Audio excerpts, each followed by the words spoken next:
semuanya, Assalamualaikum. Kembali lagi di video reaction saya kali ini guys. Oke, mudah-mudahan semuanya sehat selalu. Nah, kali ini saya mau tengok video pembahasan tentang ini ya. Dulu dipandang rendah, sekarang warga Singapura akui Indonesia sudah banyak berubah dan semakin maju. So, jangan lama-lama lagi, mari sama-sama tengok video ini. Let's go. I think Singaporeans think that Indonesians are not from a young age, not very educated. Yeah, because from a young age we're exposed to Indonesians from like domestic help industry. So I would think that okay, they're not very educated and stuff. But then when I grew up, I realized actually like, they have a lot of talent, they're very educated, they know a lot of this stuff. Yeah, so that's my stereotype when I was a kid. The Indonesians that come to Singapore, like when you ask them, oh, where do you stay? Then I stay in a very big house. And then like in Singapore, your houses are just like HDB, right? Yeah. Then you're like, wow, big house is equivalent to rich. Oh, I got land, you know, back in my country. Then wow, big like got land equals to rich. I got how many paddy fields? I don't have.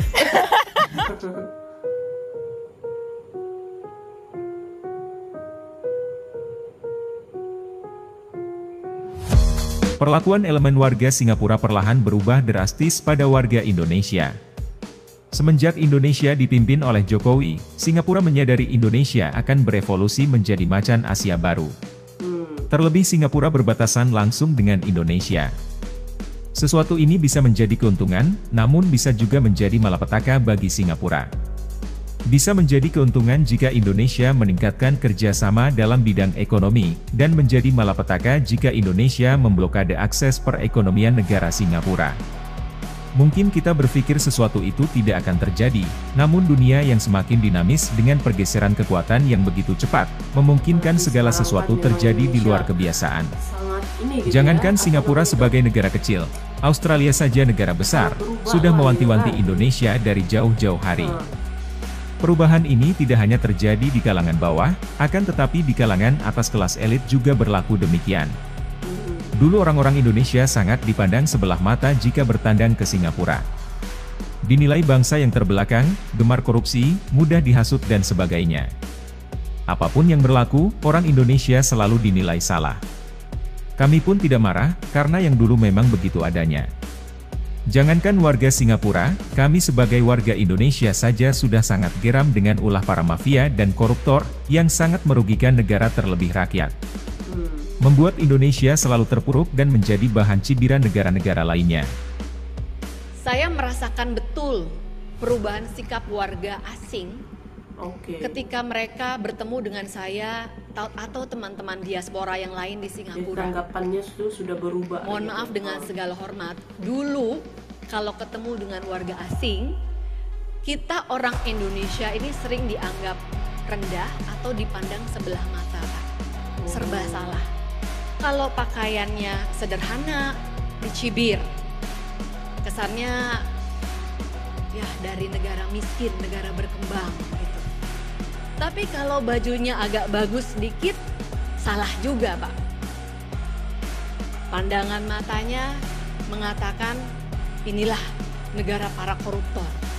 Jadi pakai baju sederhana dianggap miskin, pakai baju bagus salah juga nih hasil korupsi gitu, Pak.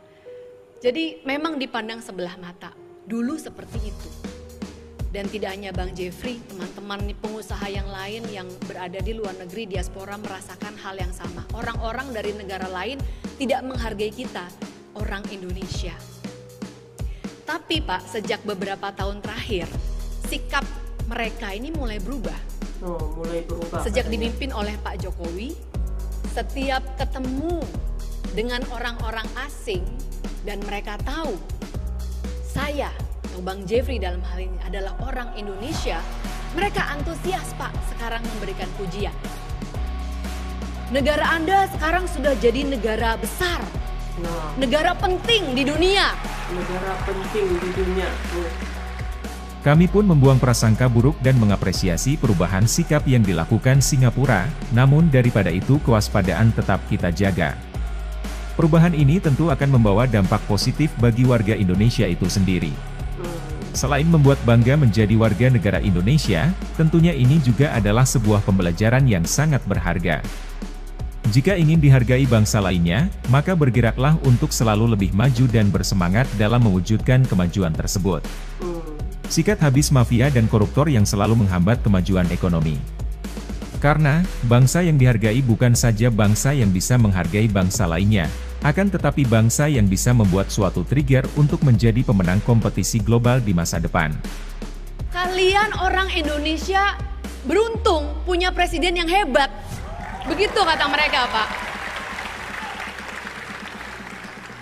Sejak era Pak Jokowi, untuk pertama kalinya, saya dan diaspora lainnya dari Indonesia, pertama kalinya Pak merasa bangga jadi warga negara Indonesia.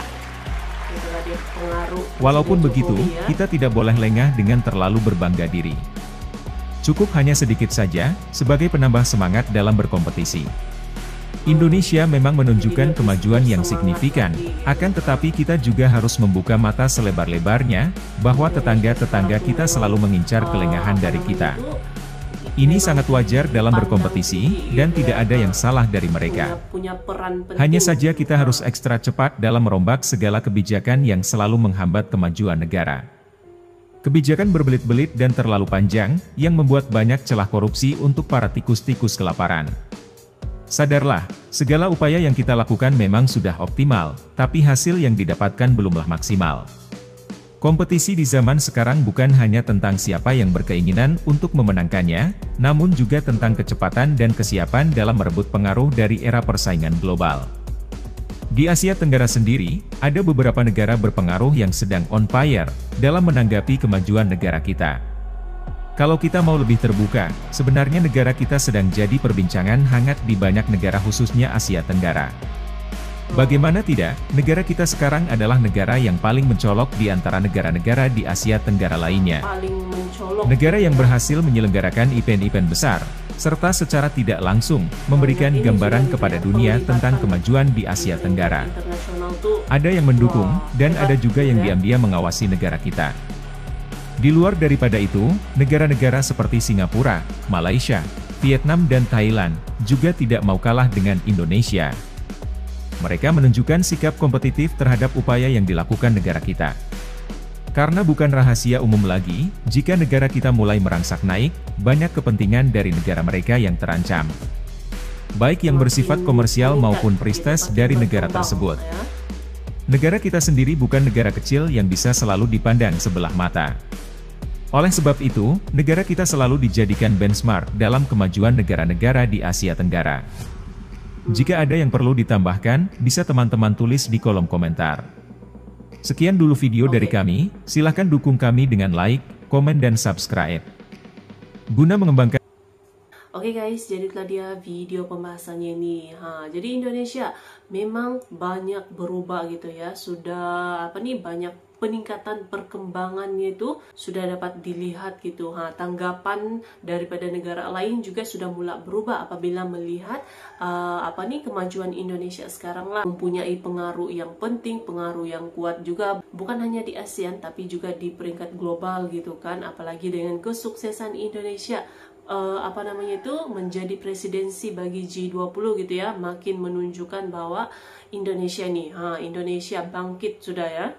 Hebat. So, terima kasih banyak sebab kamu sudah menonton video ini. Jangan lupa macam biasa untuk support channel saya dengan subscribe, like video ini, dan jangan lupa untuk komen juga, oke?